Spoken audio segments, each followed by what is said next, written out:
Bonjour les élèves de quatrième. Alors, cette petite vidéo pour remplir cette fiche avec la carte des musiques d'Amérique latine. Donc, nous révisons la musique mexicaine. Nous avions vu donc le style mariachi avec cet orchestre typique composé de violon, composé de trompettes et de différents types de guitares. Donc des guitares classiques et des guitares typiques, la vihuela et le guitarrón. Vous avez des explications de ces deux guitares sur la deuxième fiche, sur la musique mexicaine. Donc une musique festive et joyeuse. Et donc ça c'est pour les mariachis. Et la musique rancheras, c'est plutôt musique solo, avec des acteurs-chanteurs dans le cinéma mexicain, comme Pedro Infante pour la chanson Ni por favor. Nous voyons maintenant la musique cubaine. Donc l'île de Cuba qui est ici, pas très loin du Mexique. Euh, voilà, dans l'archipel ici des îles. Le style principal s'appelle le son, tout simplement. Le son cubain. Et l'instrument typique de la guitare à Cuba est différent des guitares mexicaines. Ça s'appelle le tres. Le tres, c'est une guitare avec trois cordes, il y a 6 cordes, mais 3 sons différents. Voilà, elle ressemble beaucoup à la guitare classique européenne en fait. C'est juste une adaptation.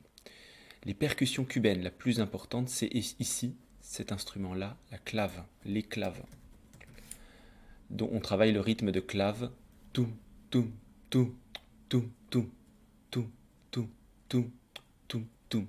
Ce rythme de clave 3-2 qu'il faut travailler pour la musique cubaine qu'on retrouve dans presque toutes les chansons de son cubain.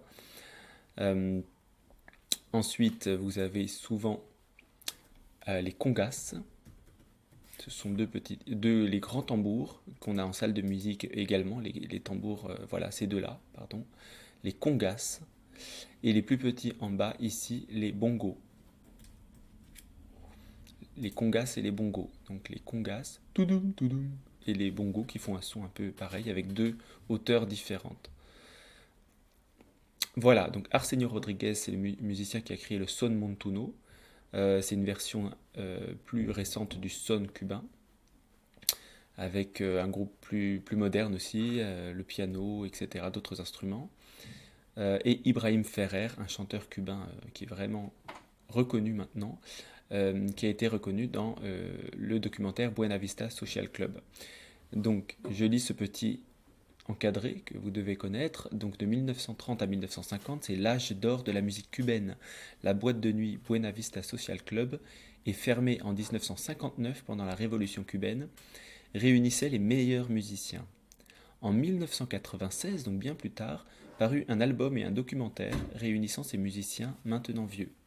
Donc c'est un Américain qui est venu à Cuba, qui était fan de leur musique, qui a retrouvé ces musiciens qui faisaient d'autres métiers et les a encouragés à enregistrer un album. Et donc pour populariser à nouveau leur musique qui était passée un petit peu aux oubliettes. La musique cubaine. Et enfin, nous continuons avec la musique en Argentine. Le style principal, c'est le tango argentin. Et cet instrument ici, qui est très typique du tango argentin, c'est le bandoneon.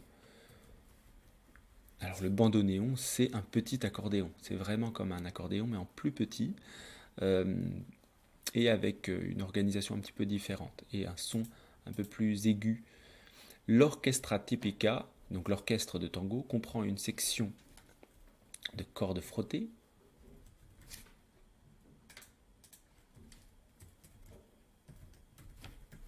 les violons, alto et violoncelle. Il y a une section de bandoneon, justement. Il y a plusieurs bandoneons. Et une section rythmique, avec donc une section rythmique qui a le même rôle un petit peu que dans le jazz, puisqu'il y a aussi la section rythmique dans le jazz. On avait vu au début de l'année. Dans le jazz, c'est piano, contrebasse et batterie. Ici, il n'y a pas de batterie. C'est piano et contrebasse seulement.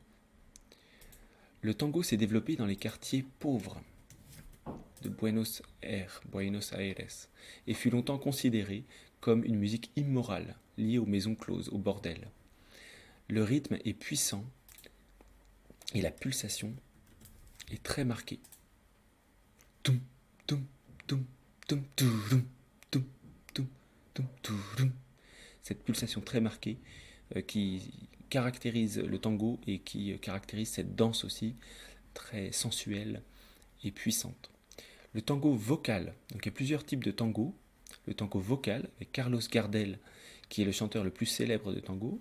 Le tango instrumental, Astor Piazzolla a développé le tango instrumental, avec mode de jeu et virtuosité. Voilà, donc en fait, il demande par exemple aux violonistes de frapper les cordes avec l'archet retourné, avec le bois de l'archet, ou bien de faire grincer les cordes pour créer des rythmiques, ce qu'on appelle des modes de jeu, c'est des manières de jouer l'instrument original. Et la virtuosité, c'est quand on joue de manière très rapide, des choses très difficiles. Voilà, la virtuosité, c'est surtout celle des bandoneons. Il y a vraiment des virtuoses du bandoneon, cet instrument-là. Astor Piazzolla, donc un grand musicien de tango, qui a fait connaître le tango dans le monde entier en fait. Et la danse, bien sûr, les déplacements, les mouvements de jambes, c'est une danse sensuelle et impulsive. Voilà, je vous encourage à regarder le film Tango de Carlos Saura et beaucoup d'autres films où on voit donc cette danse de tango qui a été beaucoup reprise et qui a donc une force expressive et sensuelle. Voilà donc pour cette musique, le tango argentin, qui est très connu, vous connaissez déjà peut-être un petit peu. Donc bien connaître cet encadré qui donne les informations principales et écouter les différents extraits que je vais donner en devoir. Au revoir.